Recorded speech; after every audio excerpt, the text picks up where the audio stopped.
आज दोस्रो दिन मङ्सिर महिनाको 2075 साल करेन्ट अफेयर लिएर उपस्थित भएको छु। मेरो नाम हो मनोहर झा। तपाईँहरू सुन्दै हुनुहुन्छ स्मार्ट जिके।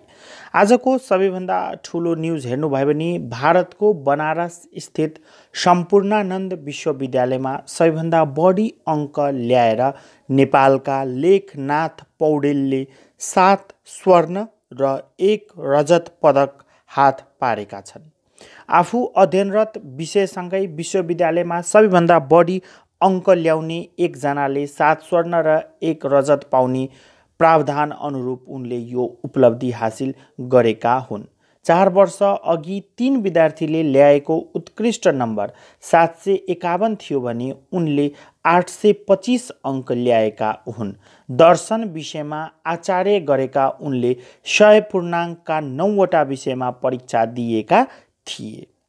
अर्को न्युज हेर्नुभयो भने हिजो कर दिवस मनायौँ हामीले र 1 सातासम्म आन्तरिक राजस्व विभागले मनाउनेछ। त्यही अन्तर्गत हिजो शनिबार 15वटा विधामा विभिन्न करदातालाई पुरस्कार प्रदान गरिएको छ। त्यस अन्तर्गतको मैले बिहान चाहिँ कर सम्बन्धी विभिन्न जानकारी राष्ट्रिय कर दिवस 2075को विशेष अङ्क लिएर उपस्थित भएको थिएँ बिहान 5:30 बजेको भिडियोमा। भने अहिले चाहिँ 2075मा सबैभन्दा बढी कर तिर्ने कम्पनी सूर्य नेपाल प्राइभेट लिमिटेड नै रहेको छ र सूर्य नेपाल 2 वर्षदेखि लगातार जितिरहेको छ, सबैभन्दा बढी कर तिर्ने कम्पनी बनिरहेको छ। त्यस्तै व्यक्तिगत तर्फ हेर्नुभयो भने 5 वर्षदेखि सिद्धार्थ शमशेर जबरा नै हुन्।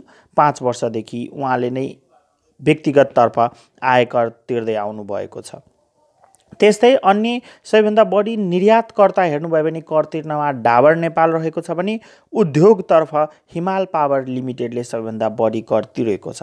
त्यस्तै कृषि तथा पशुपक्षीतर्फ प्रोबायोटिक उद्योगले सबैभन्दा बढी कर तिरेको छ भने सहकारीतर्फ छिमेकी लघु वित्तले। त्यस्तै ब्याङ्क तथा वित्तीय संस्थातर्फ नबिल ब्याङ्कले भने बिमातर्फ नेपाल पुनर्बिमा कम्पनीले।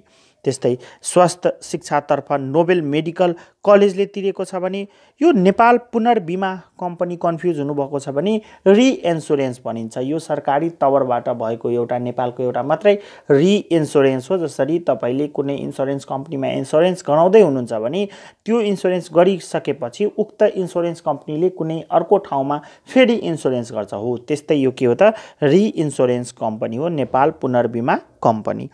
स्वास्थ्य शिक्षातर्फ नोबेल मेडिकल कलेज, सूचना तथा प्राविधिकतर्फ भने F1 सफ्ट इन्टरनेसनल प्राइभेट लिमिटेडले सबैभन्दा बढी कर तिरेको छ भने पुरस्कार पाएको छ। सबैभन्दा बढी कर तिर्नेमा भने पर्यटन व्यवसायतर्फ तारागाउँ रिजेन्सी होटेलले प्राप्त गरेको छ भने व्यापार व्यवसायतर्फ भने सिप्रदी ट्रेडिङ प्राइभेट लिमिटेडले सबैभन्दा बढी कर तिरेको छ। त्यस्तै हिजो मैले एउटा प्रश्न सोधेको थिएँ, विश्वमा सर्वप्रथम टेलिभिजन सेवाको सुरुवात कहाँबाट भएको थियो भनेर। उक्त टेलिफोन सेवाको धेरैजनाले उत्तर दिनुभयो तर मिलाउन सक्नु भएको थिएन। बेलायतबाट सुरुवात भएको हो टेलिभिजनको विश्वमा भने सन् 1936बाट सुरुवात भएको हो। आजको प्रश्न हेर्दा लक्ष्मी पूजाका दिन जन्मिनु भएका नेपालको प्रसिद्ध कवि को हुन् भनेर क्वेसन छ। कमेन्ट गर्न चाहिँ नभुल्नुहोला, आफ्नो क्वेसन जवाफ दिनुहोला। कुन चाहिँ कवि हुन् जसको जन्म लक्ष्मी पूजाका दिन नै भएको थियो। त्यस्तै तपाईँले मलाई फलो गर्न सक्नुहुनेछ फेसबुकमा मनोहर झा 4बाट विभिन्न प्रश्नहरू सोध्न सक्नुहुनेछ। साथै हामी उपलब्ध छौँ ट्विटर, फेसबुक, इन्स्टाग्राम र टेलिग्राममा स्मार्ट जिके फर यूबाट। आजको समसामयिकमा हेर्नुभयो भने सन् 2030सम्मका लागि तय गरिएको दिगो विकास लक्ष्य अन्तर्गत शिक्षाको लक्ष्य कति नम्बरमा रहेको छ? 4 नम्बरमा रहेको छ शिक्षाको लक्ष्य भनेर। त्यस्तै अन्तर्राष्ट्रिय मान्यता अनुसार शिक्षा क्षेत्रमा देशको कुल बजेटको कति प्रतिशत बजेट विनियोजन गर्नुपर्दछ?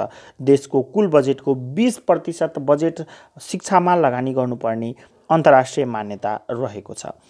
तराईको कुन सहरलाई हालै नो हर्न क्षेत्रका रूपमा अभियान सञ्चालन गरिएको छ? नेपालगञ्जलाई। तराईको सबैभन्दा पुरानो सहर रहेको छ नेपालगञ्ज र सबैभन्दा बढी गर्मी हुने ठाउँ पनि नेपालमा नेपालगञ्ज नै रहेको छ। तराईको नेपालगञ्जलाई नो हर्न क्षेत्रका रूपमा अभियान सञ्चालन गरिएको छ। त्यस्तै उदयपुर र सुनसरी सीमा भएर नेपालको कुन नदी बग्दछ? यो क्वेसन किन ल्याएँ भन्दा त्यहाँनिर पानी जहाज सञ्चालन भएको छ, पर्यटकीय गन्तव्य बन्न गइरहेको छ र उदयपुर र सुनसरीको सीमामा भएर बग्ने चाहिँ सप्तकोशीको नदी सप्तकोशी नदी हो। सप्तकोशी, कोशी नदीको सहायक नदी हो सप्तकोशी। सप्तकोशी नै उदयपुर र सुनसरीको सीमा भएर बग्दछ। हरेक दिन स्ट्याटिक जिके ल्याउने क्रममा आज म सङ्घ संस्थानको लिएर उपस्थित भएको छु। सङ्घ संस्था सम्बन्धी 10वटा प्रश्न लिएर म यो भिडियोमा भन्नेछु म, जुन 10वटा महत्त्वपूर्ण हुने गरेको हुन्छ। विभिन्न इक्जामहरूमा सोधिएका र सोधिन सक्ने प्रश्नहरू यी हुन्। त्यही भएर हेर्नुहोला, सुन्नुहोला र यदि च्यानल मन परिरहेको छ भने लाइक बटन थिच्न चाहिँ नभुल्नुहोला। साथै हामीलाई सब्सक्राइब गरेर बेल आइकन थिच्नु होला, ताकि आगामी भिडियो राख्ने बित्तिकै तपाईँलाई नोटिफिकेसन जाओस् भनेर। स्मार्ट जिके नेपालमा पहिलो र अहिलेसम्म हालसम्म चाहिँ लाइभ क्लासेस दिने वान एन्ड ओन्ली च्यानल रहेको छ। त्यस्तै सङ्घ संस्था बारेमा सबभन्दा पहिला हेर्नुभयो भने विश्व वन्यजन्तु कोष WWF को स्थापना कहिले भएको हो? सन् 1961 अप्रिल 29 का दिन विश्व वन्यजन्तु कोष WWF को स्थापना भएको थियो। त्यस्तै यसको PDF तपाईँले यसको डिस्क्रिप्सन बक्समा पाउन सक्नुहुन्छ। साथै मेरो पेज मनोहर झा 4 मा पनि लिङ्क पाउन सक्नुहुनेछ, त्यहाँबाट डाइरेक्ट डाउनलोड गर्न सक्नुहुन्छ। सार्कको नीति तर्जुमा गर्ने कार्य कुन अङ्गले गर्ने गर्दछ? सार्कको नीति तर्जुमा गर्ने कार्य मन्त्री परिषदले गर्ने गर्दछ। सार्कको मन्त्री परिषदले मानव अधिकारका लागि संयुक्त राष्ट्रसङ्घीय उच्च आयुक्तको कार्यालय कहाँ रहेको छ? स्विजरल्यान्डको जेनेभामा रहेको छ मानव अधिकारका लागि संयुक्त राष्ट्रसङ्घीय उच्च आयुक्तको कार्यालय। त्यस्तै साफ्टा कुन क्षेत्रीय सङ्गठनसँग सम्बन्धित छ? साफ्टा सार्कसँग सम्बन्धित रहेको छ। फर अ लिभिङ प्लानेट कुन संस्थासँग सम्बन्धित छ? फर अ लिभिङ प्लानेट विश्व वन्यजन्तु कोष WWF सँग सम्बन्धित रहेको छ। स्ट्याटिक जिके त्यत्तिकै महत्त्वपूर्ण हुन्छ जतिको करेन्ट अफेयर हो। त्यही भएर स्ट्याटिक जिकेलाई बारम्बार याद गर्ने, पढ्ने प्रयास गर्नुहोला र साथै हरेक दिन बिहान आफ्नो एउटा टार्गेट सेट गर्नुहोस् र टार्गेट पुरा गर्नका लागि सम्पूर्ण जीव जान लगाइदिनुहोस्, अनि बल्ल तपाईँले सफलता पाउनुहुनेछ। विश्व ब्याङ्कले महामारी बिमा योजना कहिले घोषणा गरेको थियो? विश्व ब्याङ्कले महामारी बिमा योजना सन् 2016 मे 21 का दिन घोषणा गरेको थियो। सन् 2016 मे 21 का दिन। हालसम्म राजधानी सहरभन्दा बाहिर आयोजित सार्क शिखर सम्मेलन कुन कुन हुन्? दोस्रो र 17औं सार्क शिखर सम्मेलन भने कुनै पनि देशको राजधानी बाहिर गरिएको थियो। एउटा चाहिँ भारतको बेङ्गलोर र मालदिप्स रहेको छ राजधानी सहरभन्दा बाहिर आयोजित सार्क शिखर सम्मेलन। त्यस्तै आसियान राष्ट्रमध्ये सबैभन्दा धेरै जनसङ्ख्या भएको राष्ट्र कुन हो? आसियान राष्ट्रहरू जुन छन् त्यसमा 10वटा राष्ट्रहरूमध्ये सबैभन्दा बढी जनसङ्ख्या भएको इन्डोनेसिया रहेको छ।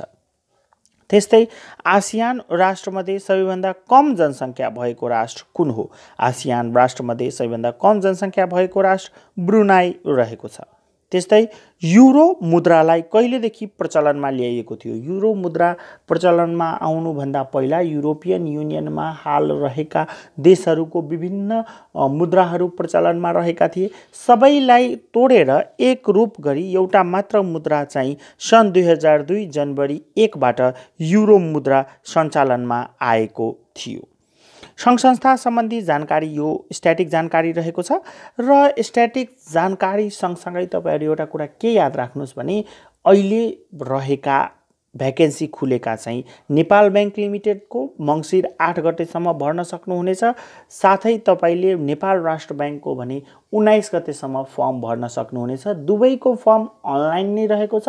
नेपाल ब्याङ्क लिमिटेडमा भने तपाईँले पैसा बुझाउन जानुपर्छ कार्यालय, भने राष्ट्र ब्याङ्कको लागि तपाईँले विभिन्न विद्युतीय माध्यमबाट ई सेवा र अन्य ब्याङ्किङ जुन अनलाइन ब्याङ्किङ छन् त्यसबाट तपाईँले पैसा पे गर्न सक्नुहुनेछ। तपाईँलाई यदि भिडियो मन परेको छ भने भिडियो लाइक गर्न चाहिँ कहिले पनि नबिर्सिनुहोला र च्यानल सब्सक्राइब गरी बेल आइकन थिच्नुहोला। हस् त, धन्यवाद।